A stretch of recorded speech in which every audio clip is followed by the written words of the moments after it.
मानव समाज के उत्थान के लिए योगी संतों का समय समय पर इस वसुंधरा में पदार्पण होता रहा है। इसी भूमि पर साधना करके संतों ने संसार में ज्ञान का जो प्रकाश फैलाया, उसकी महत्ता समूचा विश्व जानता है। देवभूमि उत्तराखंड की धरती में स्थित कैची मंदिर विराट स्वरूप के धनी विश्व प्रसिद्ध संत नीम करौली महाराज की अमूल्य धरोहर है। इनकी उपमा परोपकारी संतों में अतुलनीय है। हिमालय की गोद में बसा उत्तराखंड का यह क्षेत्र प्रकृति की अमूल्य अलौकिक धरोहर है।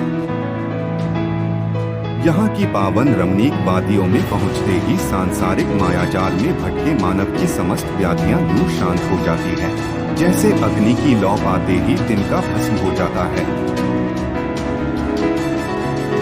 यहाँ के ऐतिहासिक धरोहर रूपी रमणीय गुफाएं, सुंदर मनभावन मंदिर यहाँ आने वाले हर आगंतुकों को अपनी ओर आकर्षित करने में पूर्णतः सक्षम हैं। ऋषिमुनियों की आराधना व तपस्थली के रूप में प्रसिद्ध इस पावन भूमि के पग पग पर देवालयों की भरमार है। सुंदर झरने कलकल धुन में नृत्य करती नदियाँ अनायास ही पर्यटकों व श्रद्धालुओं को बरबस ही अपनी ओर आकर्षित कर लेते हैं। देवभूमि उत्तराखंड की अलौकिक वादियों में से एक दिव्य रमणीक लुभावना स्थल है कैंची धाम। कैंची धाम, जिसे नीम किरौली धाम भी कहा जाता है, उत्तराखंड का ऐसा तीर्थ स्थल है जहां वर्ष भर श्रद्धालुओं का तांता लगा रहता है। अपार संख्या में श्रद्धालु व भक्तजन यहां पहुंचकर आराधना व श्रद्धा के पुष्प श्री किरौली महाराज के चरणों में अर्पित करते हैं। हर साल 15 जून को यहाँ एक विशाल मेले का आयोजन होता है। भक्तजन यहाँ पधारकर अपनी श्रद्धा व आस्था को व्यक्त करते हैं। कहा जाता है कि यहाँ पर श्रद्धा एवं विनय पूर्वक की गई पूजा कभी भी व्यर्थ नहीं जाती। यहाँ पर मांगी गई मनौती पूर्णतया फलदायी कही गई है।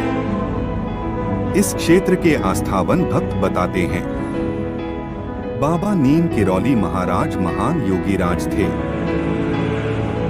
जनपद नैनीताल की सौंदर्यली वादियों में स्थित कैंची धाम का मंदिर समस्त उत्तराखंड सहित देश विदेश के तमाम श्रद्धालुओं की आस्थाओं का केंद्र है। भवाली के समीपस्थ स्थित इस मंदिर की स्थापना को लेकर कई रोचक कथाएं जनमानस में खासी प्रसिद्ध हैं। बाबा नीम करौली महाराज की अनुपम कृपा से ही इस स्थान पर मंदिर की स्थापना की गई। कहते हैं कि 1962 के आसपास श्री महाराज जी ने यहाँ की भूमि पर कदम रखा तथा उनके चरणों की आभा पाकर भूमि धन्य हुई। जब वे सन 1962 के लगभग यहाँ पहुँचे तो उन्होंने अनेक चमत्कारिक लीलाएं रचकर जनमानस को हतप्रभ कर दिया। एक चमत्कारिक कथा के अनुसार माता सिद्धि व तुलाराम शाह के साथ बाबा नीम किरौली महाराज किसी वाहन से जनपद अल्मोड़ा के रानीखेत नामक स्थान से नैनीताल को आ रहे थे। अचानक वे कैंची धाम के पास उतर गए। इस बीच उन्होंने तुलाराम जी को बताया कि श्यामलाल अच्छा आदमी था।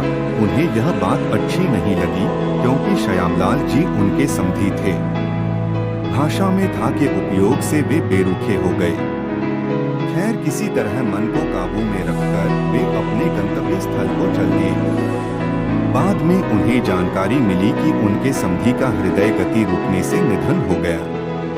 कितना अलौकिक दिव्य चमत्कार था बाबा नीम किरौली महाराज का कि उन्होंने दूर घटित घटना को बैठे बैठे ही जान लिया। इस तरह की अनेक चमत्कारिक घटनाएं बाबा नीम किरौली महाराज से जुड़ी हैं। इसी तरह 15 जून 1991 को घटी एक चमत्कारिक घटना के अनुसार कैंची धाम में आयोजित भक्तजनों की विशाल भीड़ में बाबा ने बैठे बैठे इस तरह निदान करवाया कि जिसे यातायात पुलिसकर्मी घंटों से नहीं करवा पाए।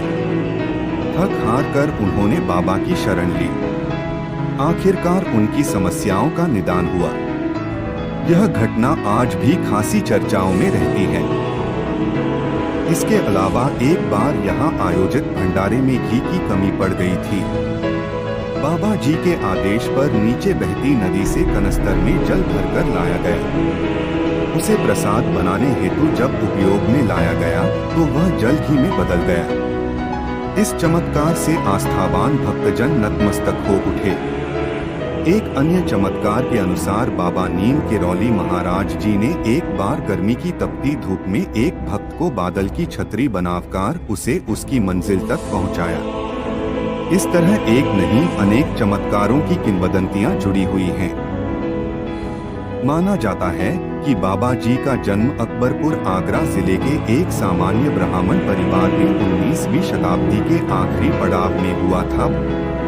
बचपन में माता पिता इन्हें लक्ष्मी नारायण कहकर बुलाते थे। इन्होंने हनुमान जी की साधना की थी। इसी साधना के बल पर एक बार नीम करौरी गांव में इन्होंने एक बार ट्रेन की गति विराम कर दी थी। हिमालय की भूमि में बाबा जी का आगमन 40 के दशक के आसपास माना जाता है। हनुमानगढ़ी में हनुमान जी का मंदिर बाबा जी की भक्ति का ही पैगाम है। यही नहीं, देश के अनेक भागों में इन्होंने हनुमान मंदिर भक्तों के कल्याण के लिए बनवाए। गरीबों की सेवा को ही मानव जीवन की सार्थकता कहने वाले संत नीम करौली महाराज की अंतिम लीला का क्षेत्र योगेश्वर भगवान श्री कृष्ण की नगरी वृंदावन रही है। हनुमान जी की महिमा की ज्योति का प्रचार प्रसार इनके जीवन का लक्ष्य रहा। 100 से अधिक देशों में महाराज जी के आश्रम है। जनश्रुति के अनुसार बाबा जी का विवाह 11 वर्ष की आयु में हो गया था और 13 साल की अवस्था में इन्होंने घर छोड़ दिया था। उत्तराखंड व देश विदेश के अनेक भागों में आपने हनुमान मंदिर बनवाए, जिनमें कैची धाम एक है।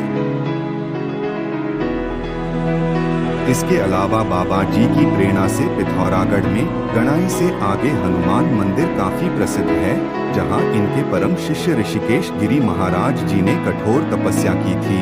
साथ ही गेठिया भूमियाधार के हनुमान मंदिर काफी प्रसिद्ध है।